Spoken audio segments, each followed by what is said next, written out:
David, when you were making your replica that we Yeah. used in the introduction of the program, what did you think were some of the biggest challenges or some of the things that you thought were interesting in terms of making the sword? I went with the green ivory handled sword. I think they call it Washington's battle sword.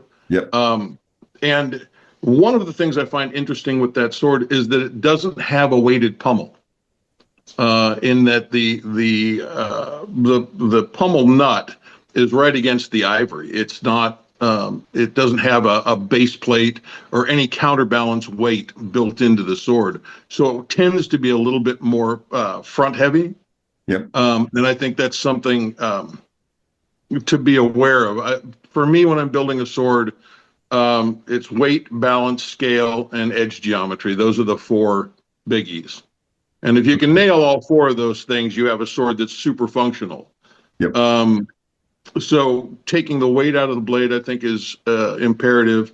If you're doing multiple pieces, as in a blade, guard, and handle, that transition from the blade to the tang, Yep. incredibly important. Not enough meat there, and we could have some failures right at that tang junction.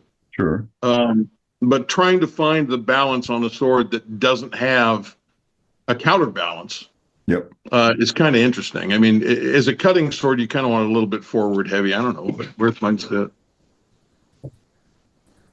I mean, so it balances a little bit forward where I would want it to. This Okay. being about 8 inches instead of 6.